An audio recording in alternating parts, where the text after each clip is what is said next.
नमस्कार, मैं हूं अंजना और आप देख रहे हैं मानव अधिकार सेना मीडिया से सबसे तेज, सबसे पहले सर्वाधिक खबरों वाला चैनल जो आपको निष्पक्ष सच्ची खबरें सबसे पहले मानव अधिकार सेना मीडिया से मिलती हैं।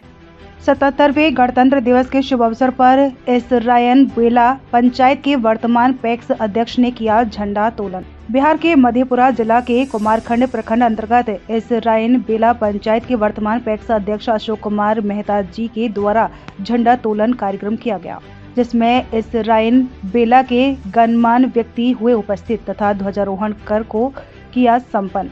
इस कार्यक्रम में इसराइन बेला पंचायत के सभी जनता एवं वरिष्ठ नागरिक तथा पंचायत के बच्चे, बूढ़े, महिला आदि हुए उपस्थित तथा सभी लोगों ने झंडा तोलन किया, राष्ट्रगान गाया एवं पंचायत में अपने कार्यों का सभी जनता के सामने व्यक्त किया तथा लोगों की बातों को ध्यान से सुना और अपने वादों को भी लोगों से बताया कि जो मैं वादा किया था आज मैं वह अपने वादे से अटल हूँ तथा पंचायत में किए गए कुछ कामों का उद्भेदन भी किया, जैसे जल नल के ऊपर प्रकाश डाला एवं सरकार को घेरने का काम किया तथा लोगों से कहा गया कि यदि कोई प्रतिनिधि अपने किए गए वादों का काम नहीं करता है तो उसे हम लोग जीतने का काम नहीं करेंगे, क्योंकि वादा करने के बाद वादे से मुकर जाते हैं तथा अपनी बातों से अगले चुनाव के बारे में लोगों को बताया तथा मनरेगा के कार्य में जो लूट हो रही है तथा सरकार आंखें बंद करके सोए हुए है, इस पर भी लोगों से ध्यान देने की बात कही गई और बिचौलियों के ऊपर विशेष तरह से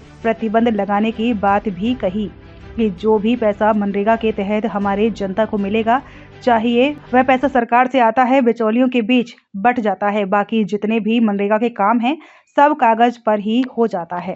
से माननीय दीपक जी से, माननीय मदन सहनी से, माननीय सुरेंद्र मेहता जो पशु मंत्री है उससे भी हम मिले, उससे लगातार हम 3 रोज मिलते रह गए। मिलने के बाद हमने यही बात रखे जो पशु मंत्री से जो हमारे पंचायत में एक भी पशु घर नहीं बना है उसके लिए भी आवेदन दिए। हमारे नल जल योजना, हमारे घर घर जल नल जल योजना में करोड़ों रुपया का खर्च किए हमारे इसमें पहला पंचायत में। हमने मंत्री जी से बोले थे जो आप इससे अच्छा तो हम आवेदन देकर बोले जो इससे अच्छा यदि घर घर कॉल दे देते थे तो बहुत अच्छा रहता। मेरे यहाँ नल जल योजना कहीं नहीं चल रहा है, उसके लिए जांच टीम बैठा दिया है। वहाँ से हमारे सामने में मेल किए, मेल करने के बाद आज 3 रोज पहले हमारे पास फोन आया जो जिला से हम लोग जांच पर रख रहे हैं।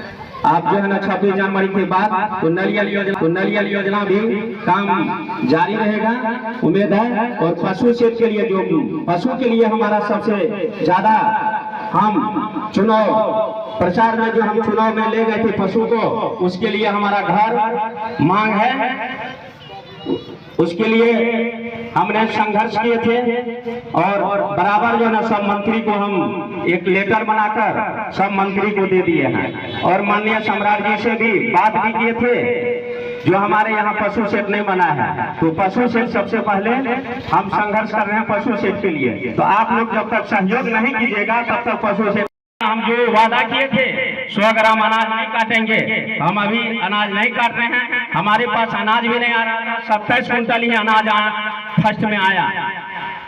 आने के बाद उससे तो कहीं हो नहीं पाता, एक भी वाट का नहीं 27 कुंटल हुआ। तो अब उसके बाद हम 90 कुंटल फिर अनाज जैसे तैसे करके हम अपना विधि व्यवस्था करके अनाज को बढ़ाए।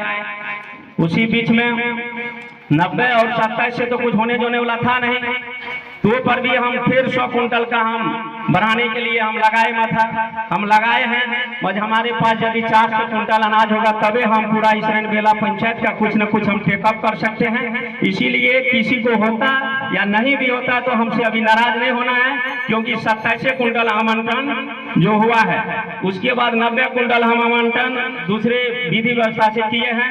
तो अब 117 कुंटल का बीच में होता है क्या, किसी टाइम जो है ना 30 कुंटल आता है, किसी के में 110 कुंटल आ जाता है। किसी महीना इसीलिए जो है ना लेट सेट हो रहा है, तो उसके लिए हमें क्षमा कीजिए। इसलिए हम 400 कुंटल का हम विधि व्यवस्था जो है ना मार्च अप्रैल तक में कर रहे हैं, क्योंकि हमारे पास हम बहुत बड़ा